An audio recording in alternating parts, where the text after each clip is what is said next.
people doing here? I'm so excited I can hardly wait. Well? The stage will be on time. Henry said the stage is on time, ladies. It'll be here any moment. You didn't answer my question. Please. Well, what's all the commotion about? There gonna be a hanging? We're all waiting for Boz. Boz? What's Boz? Boz happens to be none other than Charles Dickens. Oh? What do they want him for? What'd he do?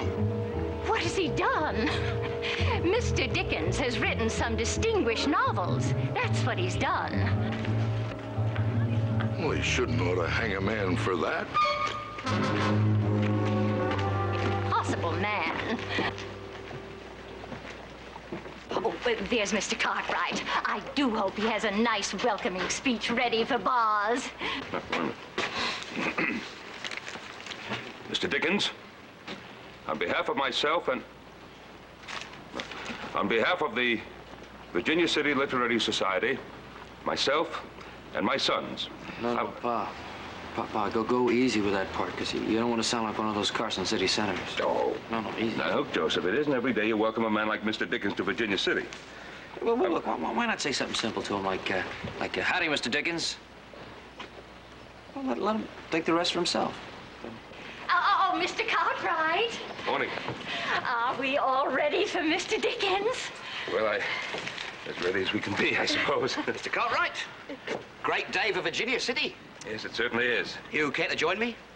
Oh, it's a bit early for that, isn't it, Danny? Must you? This is no occasion for drinking, Mr. Stoker.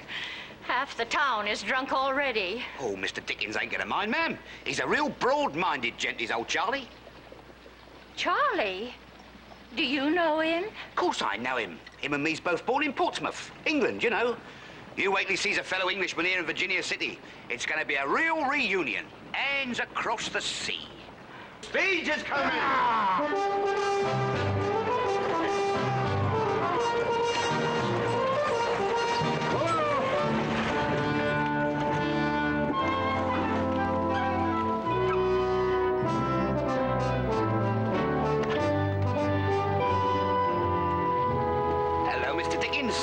Stoker's the name, a fellow countryman. In that case, what are you doing here? Are you an expatriate? Oh, no, sir. I'm a printer. Born in Portsmouth, just like you. Hands across the sea. Thank you, my good man. And you'll find a still larger bag on the stage. Welcome to Virginia City, Mr. Dickens. I'm Ben Cartwright. I liked your letter inviting me here, Mr. Cartwright. Thank you. It piqued my curiosity. Oh, Mr. Dickens, on behalf of on behalf of the Virginia City Literary Society, my sons and myself, I want to take this opportunity to welcome you to Virginia City. I'm certain that your presence on the stage of our social hall will be a memorable one. Yes, quite so. However, Mr. Cartwright, at this point, I feel a warm bath would be far more welcome than a welcoming speech. So if you would direct me to whatever serves as a hotel in your community. This way, Mr. Dickens, sir.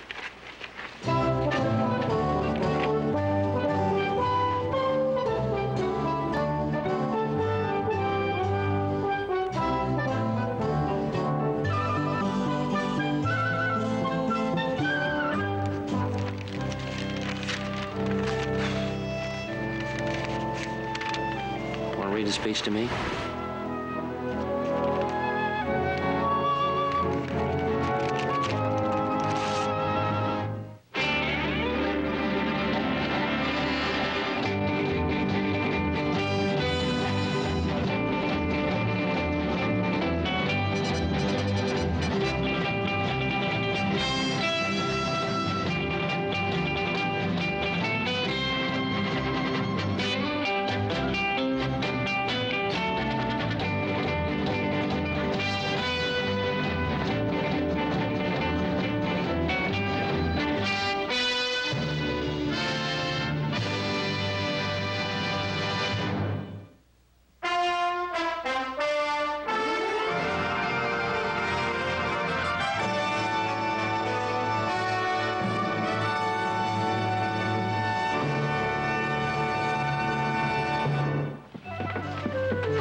council was held, lots were cast.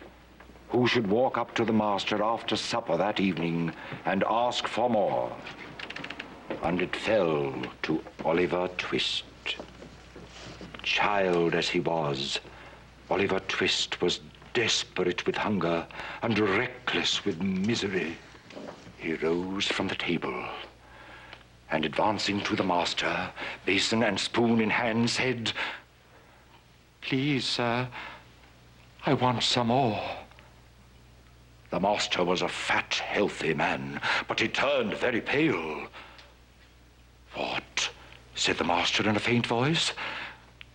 "Please, sir," said Oliver, "I want some more." The master aimed a blow at Oliver's head, pinioned him in his arms, and shrieked aloud for Mr. Bumble the Beadle.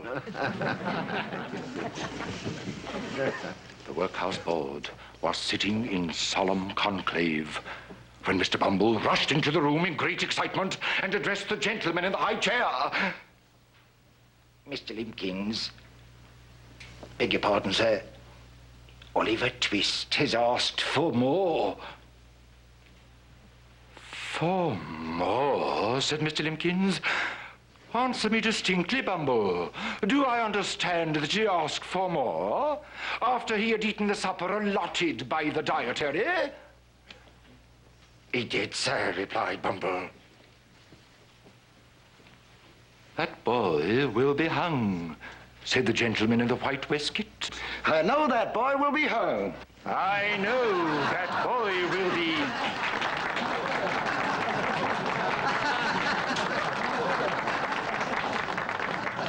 I note that a great number of you are more than a little familiar with my work. We sure are, Mr. Dickens. In other words, you have not only read Oliver Twist, you have memorized it. Yes, sir. Not only that, Mr. Dickens, but we're also following the old curiosity shop. And we all pray that you don't let little Nell die. Your devotion to my work might be an honor, madam, were it not for the fact that I have never given America the right to publish my writings. But it seems that certain unscrupulous American publishers have stolen my work and distributed it wholesale, even in places as remote as this unimportant mining hamlet. I need hardly say that I find your participation in my reading completely without merit and a thoroughly disgraceful example of impertinence. Oh, come on, Charlie. Quit the preaching. Let's have some more little Oliver.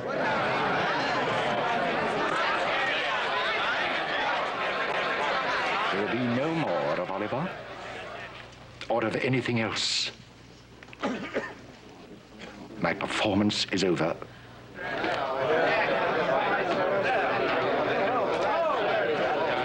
We want some more little Oliver. We paid to have a little Oliver. He can't get away with this. Come on, fellas.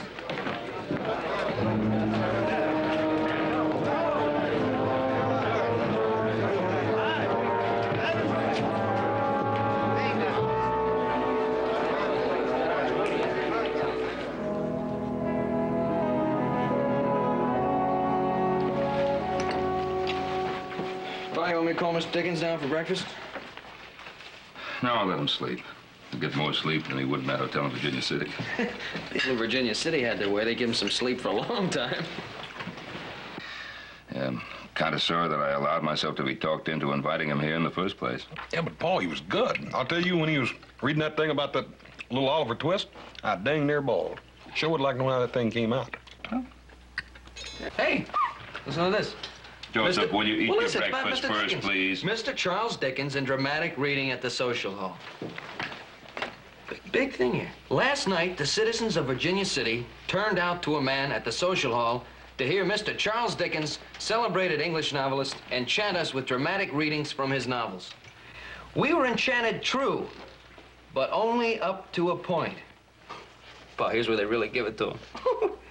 Then we were disenchanted and disillusioned. Joseph. Halfway through the performance, Mr. Dickens stopped the reading and... Wait a minute, I'll give you the paper in a minute. Mr. Dickens stopped the reading and then proceeded to say that Virginia City was an unimportant mining hamlet. We found Mr. Dickens, the celebrated English novelist, to be quite rude. We also found this big sale here, Dad. Let me see that, young man. Grossly insulting. No sense of justice at all. Imagine mocking me on the stage like the barbarians they are, and then condemning me. Now, I don't think they were mocking you, Mr. Dickens. By reading along with you, they were just telling you in their own way how much they like your work. Barefaced theft. A further installment of the old curiosity shop. That's where that dreadful woman read about it. Oh, names misspelled, dialogue mutilated. I have never given a common newspaper anywhere permission to publish my work. Oh, it's not that I care about the money. It's the principle of the thing. Well, if the people like your work and you don't care about the money, doesn't that sort of take care of the principle? Nonsense, my boy. It's not a matter of my personal considerations. It is a question of justice. I am going to tell the editor of this penny dreadful what I think of him. Adam, I think you'd better go along with Mr. Dickens. Sam Walker has a pretty good temper of his own.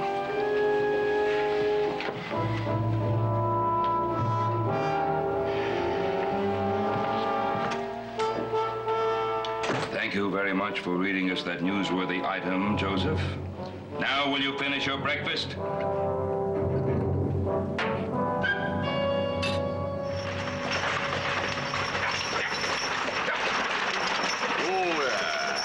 Well, here we are. I've enjoyed your company, Adam. It's rare to find someone in these parts who can discuss books intelligently. But this is a matter I prefer to handle alone. Well, I just thought I'd introduce you to Sam. Is it possible he doesn't know who I am? Well, it's possible, but I thought I'd introduce you anyway.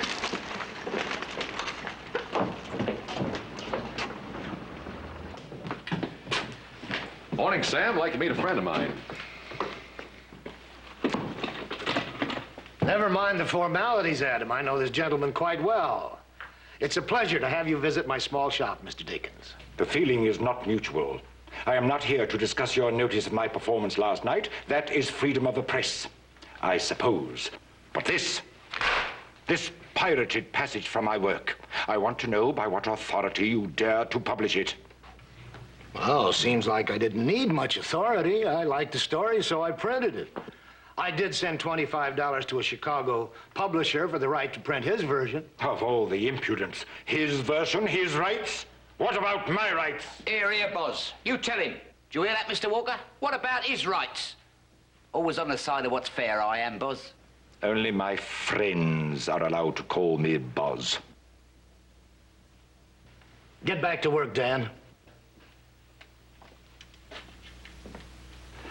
Mr. Dickens, you know publishing as well or better than I do, so you should know that without an international agreement on copyright, you haven't a leg to stand on. So should we forget all this and you and Adam be my guests over at the hotel for lunch?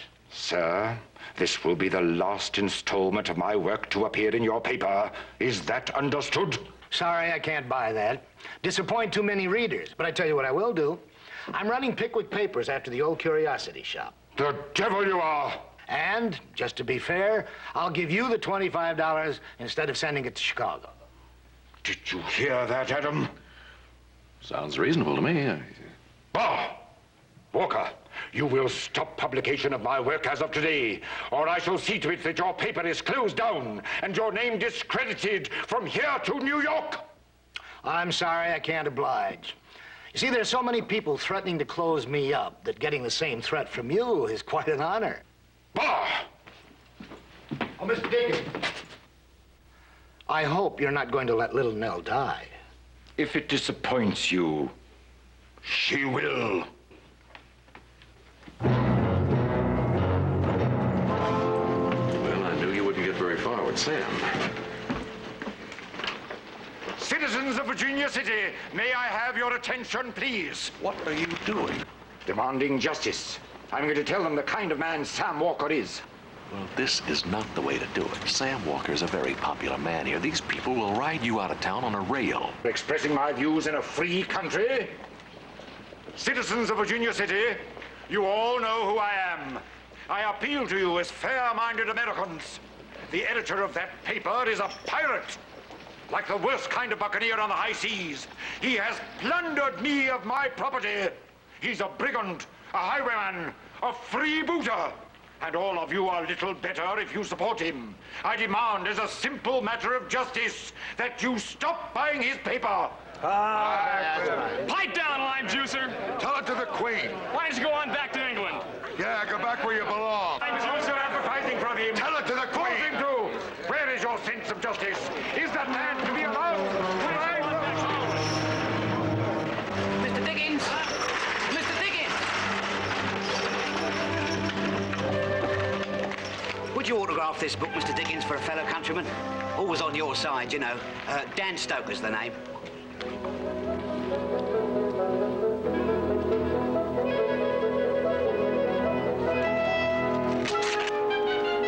Here, what you doing to my book? I'm destroying it, my good man. It's contraband. Eh?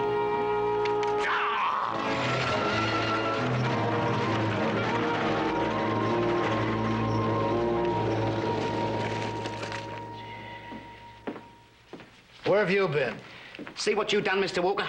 Turned him against his fellow countrymen. He'd have autographed this for me if you hadn't turned him nasty. Let me see that. Why, this is my property, not yours. That ain't your property either. That's contraband, that's what that is. Do you realize what you've done? Most of this is missing. It'll take me 2 weeks to get another copy from Chicago. Yeah, you can't blame me for that, Mr. Walker. I never tore up the book. It was Dickens what done it. I've had just about all I can take from your toadying and your drinking. Now get out of here, and this time stay out. You bet I will. You're no better than what he is. Him with his grand airs and his books, and you with your picayune newspaper. Out of our way, Tim. I'm getting out of here. This ain't no place for an honest gentleman.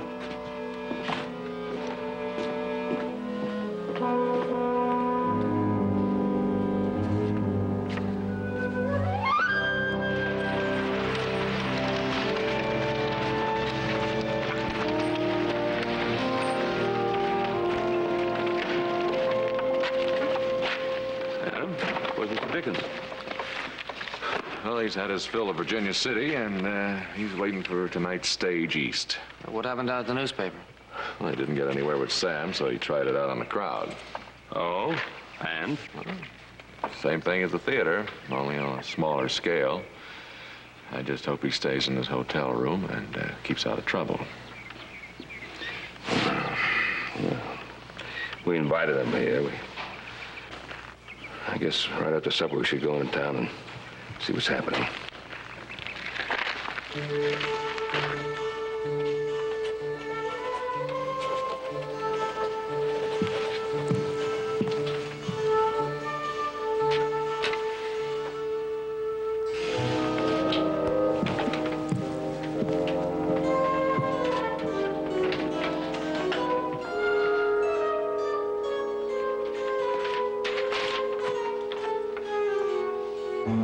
Dear Dickens, I am ready to come to terms.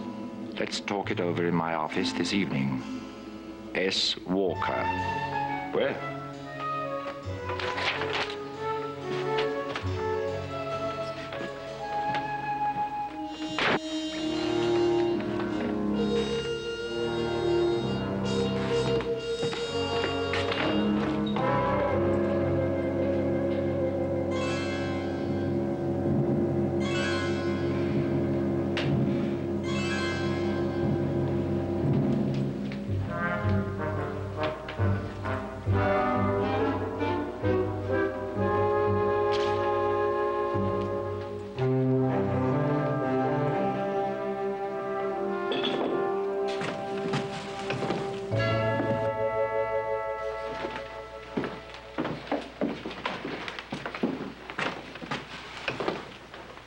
Did you have anything to do with this?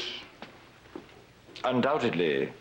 Splendid illustration of poetic justice. Don't you agree? Now, I don't know about the poetic part, but I'm going to have to take you in. Now, come on. Well, sir, are you quite insane? Yeah, suppose we let the judge decide that. Release me, sir! Release me at once, you hear, or take the consequences! Release me, sir, you hear? Release me at once!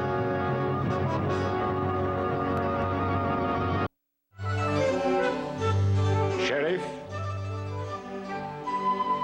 Sheriff!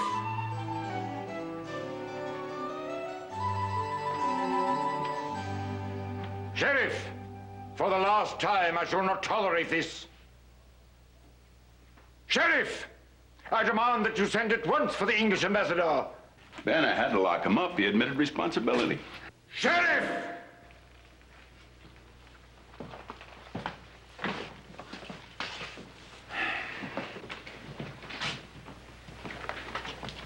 Ah, thank heaven you're here.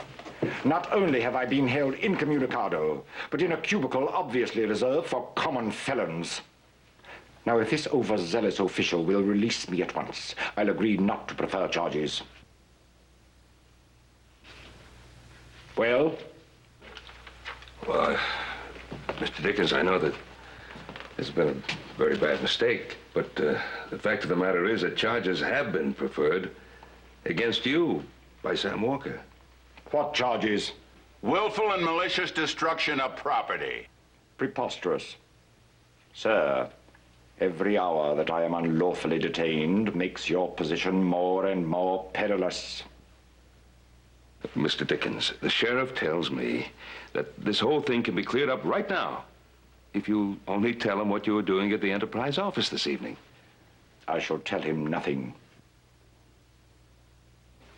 All it requires is a simple explanation. It may seem simple to you, Adam, but if I explain, I automatically admit that my presence at the Enterprise was suspicious. And as I hope you know, Adam, I am above suspicion. Now, how much longer is this sorry jest going to continue?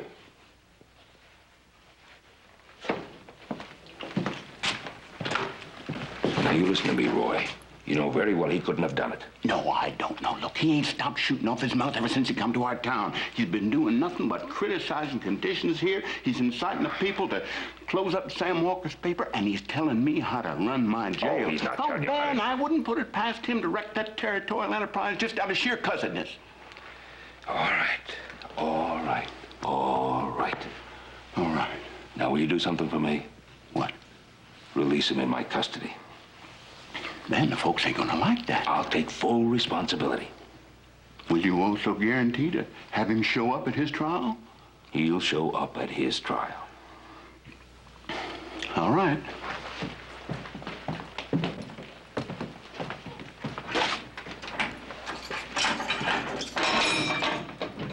All right, Dickens, you're out on Ben Cartwright's say-so. That is until the trial. What trial? What trial? Mr. Dickens, I'll explain that to you. Fetch my hat.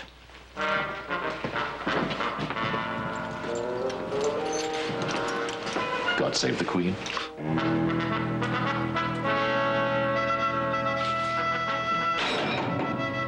Fetch my hat.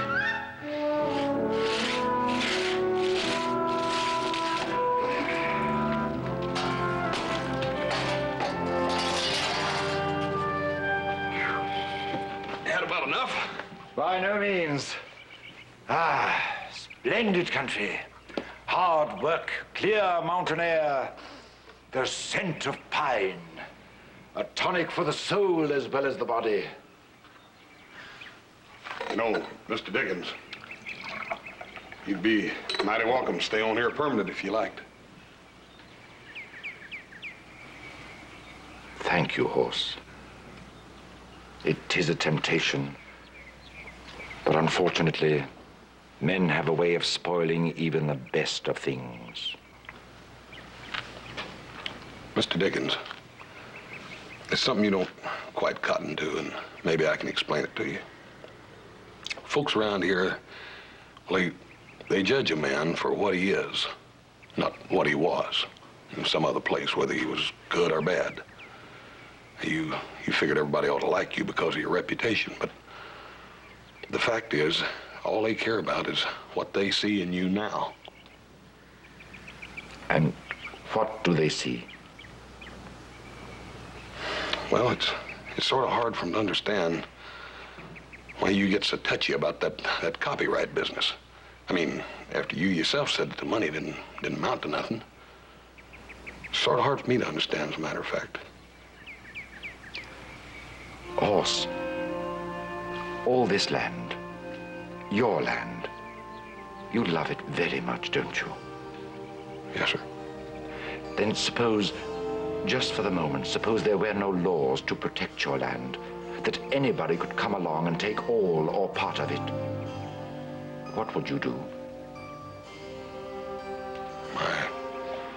My Paul poured his life into this land, Mr. Dickens. I reckon we'd have to fight for it. Then you do understand, Holmes. I've poured my life into what I write, and I have to fight for it. Yeah. I don't reckon I ever looked at it like that. Few people do. They fail to realize how much a writer gives of himself, how much of his soul is locked into every word. Most men better themselves as they grow older. My father did just the opposite. Many months of my early childhood were spent with him in debtor's prison.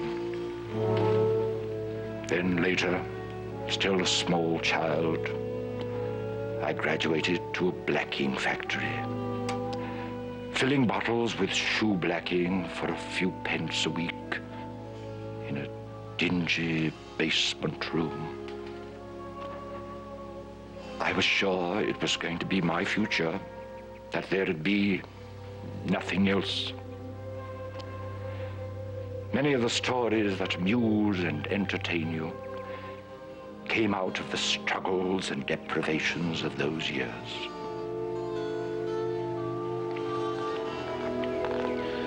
You know, maybe if you'd just explain it that way to them, that folks would understand, Mr. Dickens. I have never chosen to expose my private emotions to the world, and I certainly don't intend to start now. Come, horse, there's work to be done.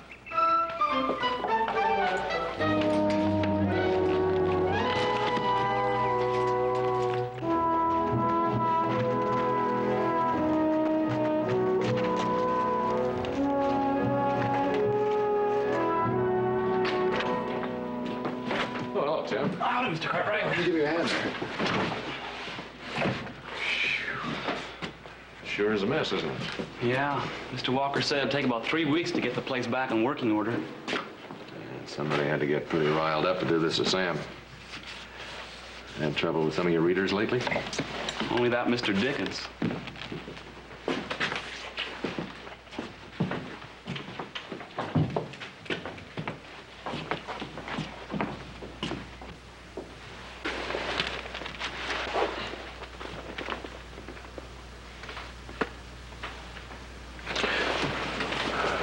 Where's Dan? Mr. Walker fired him again. This time I think it's for good. When was that? The day that you and Mr. Dickens were in here. You know, Dan's a real good printer when he's sober. And how often is that? Not very often, Mr. Cartwright. Well, thanks, Jim.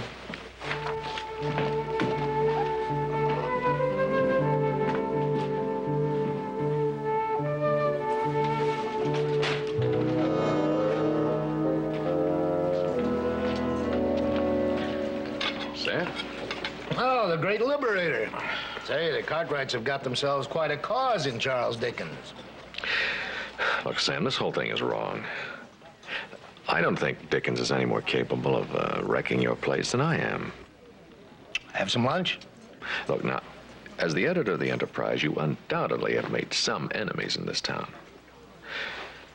Now, isn't it just possible that somebody else might have done it? Well, Dickens was found in the shop, not somebody else. Look, if Dickens will admit that he wrecked my shop and pay the damages, I'll drop the charges. Now, is that fair enough? Well, not if he didn't have anything to do with it.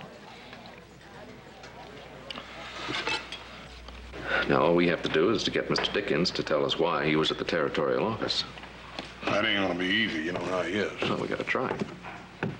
Try?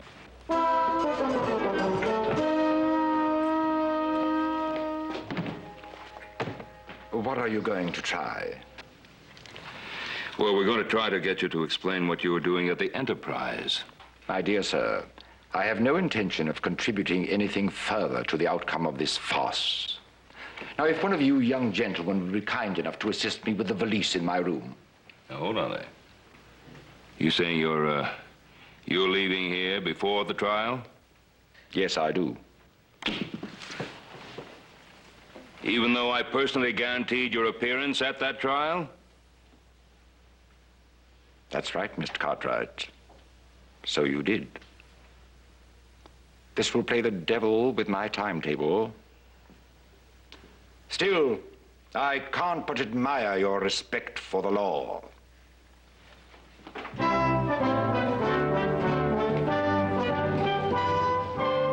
Even though the law is usually an ass.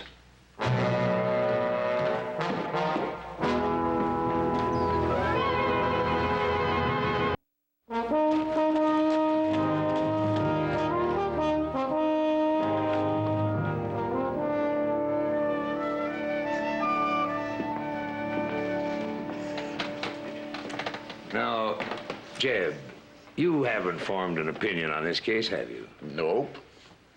You wouldn't be afraid of bringing in a verdict of guilty just because the defendant happens to be a famous English author, would you? I wouldn't be afeard if it was Billy Shakespeare himself.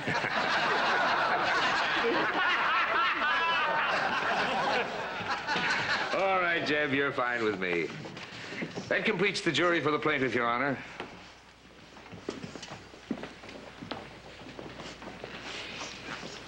Is the defendant going to challenge the qualifications of this juror? I haven't challenged any of the others, milord. Dickens, we don't have lords and ladies in this country. From now on, you'll address the bench as Your Honor like everyone else. This person needs counsel, Ben. Well, Your Honor, I tried to get him to engage a lawyer, but he refuses. All right, Rogers. Proceed for the plaintiff. And then the defendant demanded, with threats, that Sam Walker discontinue publication of a certain piece of writing known as the Old Curiosity Shop. Not a certain piece of writing, sir. My piece of writing. Don't interrupt, Dickens. You'll get your turn. And when all his vocal efforts failed, the defendant resorted to a shameful act of violence. In the dead of night, like some marauding redskin, he stole into the office of the plaintiff's newspaper and he wrecked every piece of equipment in the establishment. A wanton and vindictive act that will take many thousands of dollars to repair. Now, gentlemen of the jury, there is only one verdict you can bring in when I have proven all these facts. The defendant has attempted to bludgeon Sam Walker and the citizens of Virginia City into submission to his arrogant and illegal demands. Now, if you arrive at a verdict of guilty as charged, then you will be known throughout the world as true Americans.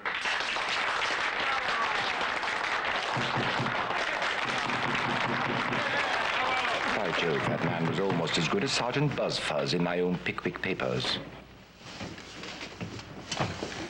All right now, Dickens. We'll hear from you. No comment, Your Honor. Didn't ask for comment. Just want you to open for the defense in the proper manner. There is nothing proper in this whole proceeding, Your Honor. I have no intention of lending myself to a trial here. This is a star chamber, and it is quite obvious to me that you already consider me guilty. You're guilty, all right. Guilty of contempt. That'll be $10. Now, sit down.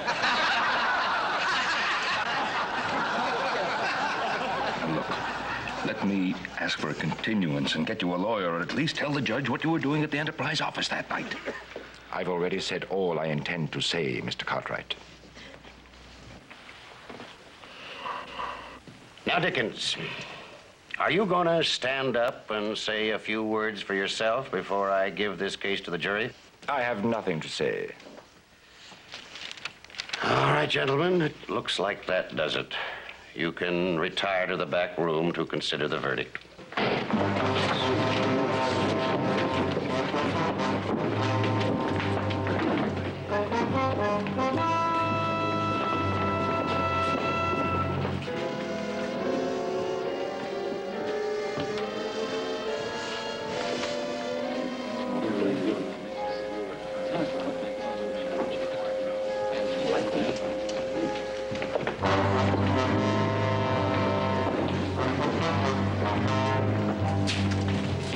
4 minutes. That ought to set some kind of a record.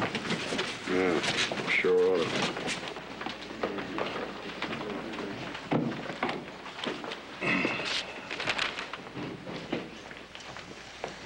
It's guilty as charged.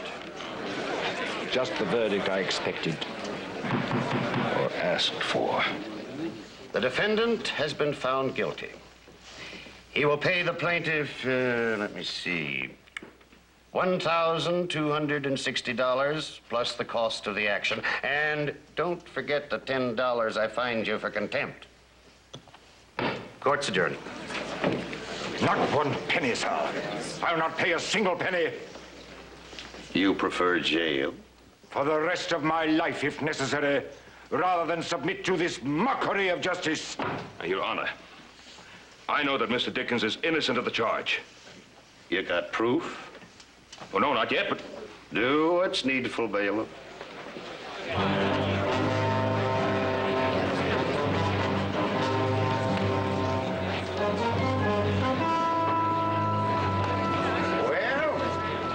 We showed that fellow a thing or two, huh? Exactly what do you think you showed that fella? He was asking for it, and we sure give it to him. We sure did. Yeah, you give it to him. You sure give it to him. You listen to me. All of you. Mr. Dickens came to Virginia City as my guest. He came here as a guest of a Virginia City club. He gave a performance in this very hall, which you all enjoyed. He didn't finish it. Because when he tried to tell you what he thought about people who pirated his works, you howled him down.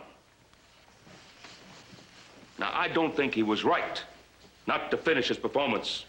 I don't think he was right to say what he did to Sam Walker, but that's not the point. Mr. Dickens is in jail right now, not because he's guilty, not because he can't afford to pay, but because he's a bull-headed man who'll fight the world if he thinks that somebody is rustling his rights, just as every one of you would.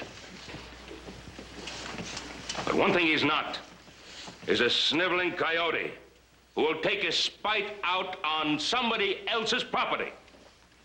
And when that sniveling hooligan who did wreck the Enterprise office is caught, and he will be, I look forward to seeing every one of you hang your head in shame.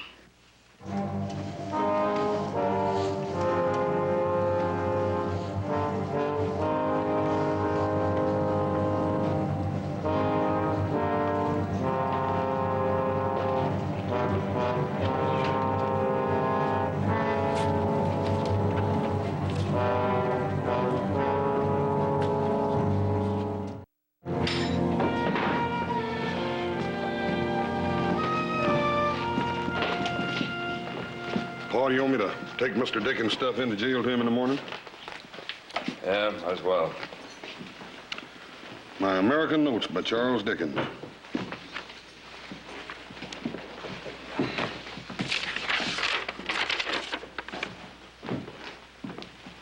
Hey, Paul. Come here, Paul.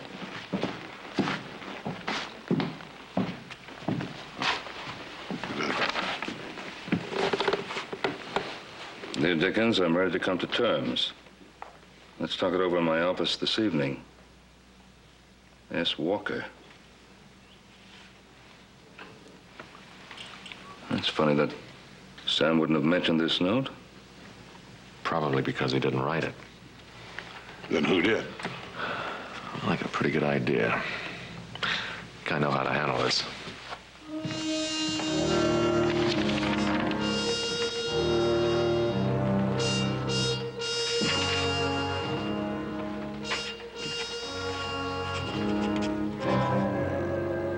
Here's a little petition that a bunch of us are getting together to get Mr. Dickens out of jail. It's only counting him being such a famous man and all. We figured you being a countryman of his, that you'd sure want to sign it. Well, he ain't been very nice to me, you know. Still, seeing as how he's been found guilty, I suppose I can be as merciful as anybody else.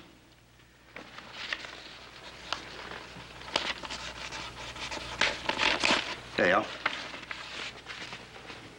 Adam? What's going on? Just making sure there's no mistake. You wrote this? No, I never wrote nothing. Look at it. That's your handwriting. Well? Well, so what? That don't prove nothing? I think we better have a little talk with the sheriff. I ain't going to jail with the likes of Dickens. Throw out your guns, come on. Come on. I'll shoot, I'll tell you. I'm not joking.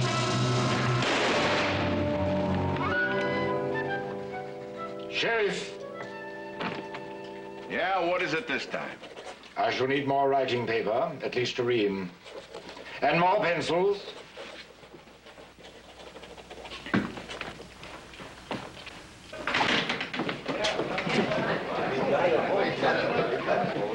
Well, Jim, what's this? Start counting up the collection, Sheriff, and if that ain't enough, we'll get more. Enough for what? For Mr. Dickens, for the damage to the Enterprise and that $10 fine the judge hung on him.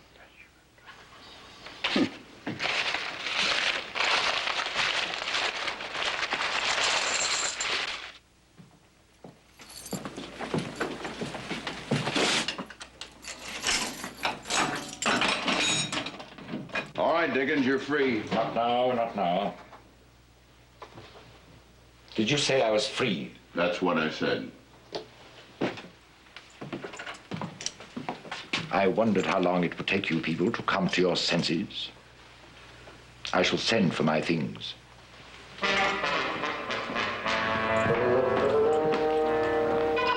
Why are all these people here? We just paid up your reckoning, Mr. Dickens. Why?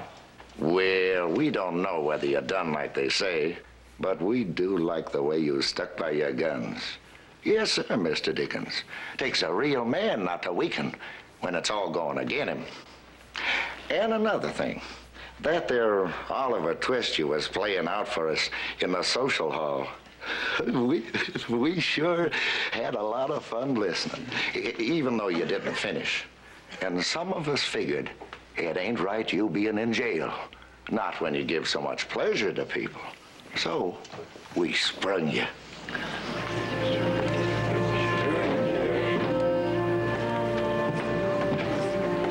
My dear fellow, do you know what these fine people have done? They've paid my reckoning. I'm free.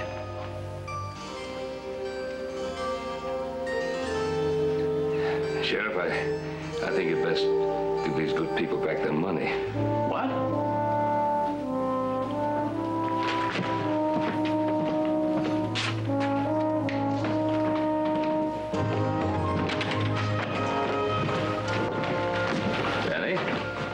All right, I'm the man you want. Come on, Stoker. Take your hands off me. Mr. Dickens, being as it's all straightened out, maybe you would consider finishing where you left off on Little Oliver, please? I should be delighted.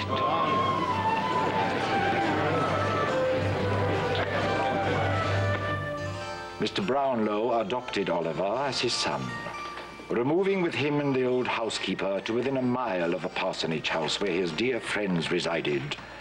He gratified the only remaining wish of Oliver's warm and earnest heart, and thus linked together a little society whose condition approached as nearly to one of perfect happiness as can ever be known in this changing world.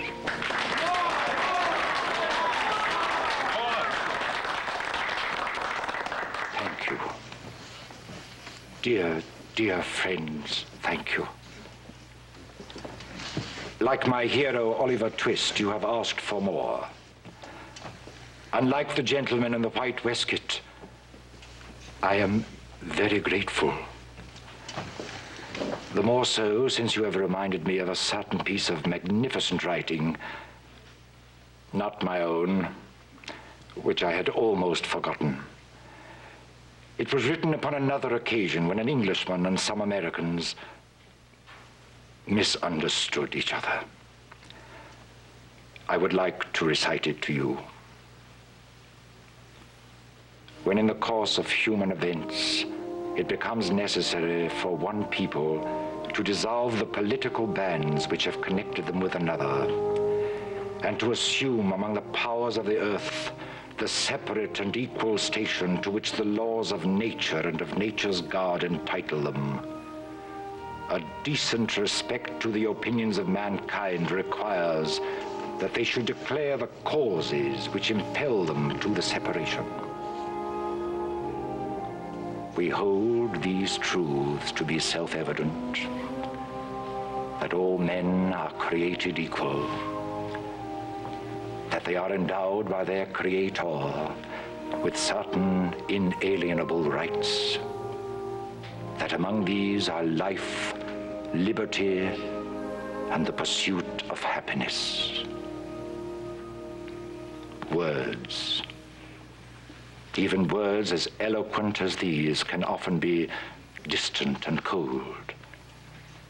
It was not until I reached this unimportant mining hamlet that I realized that men do actually live by the spirit of justice contained in these words. As Mr. Bumble the Beetle might say, "May your worships be happy and healthy and flourish everlasting." And as for myself, I shall never forget what I have learned here in America. Nor will I cease to be grateful for the uncommon generosity you have shown to a poor, misguided Englishman.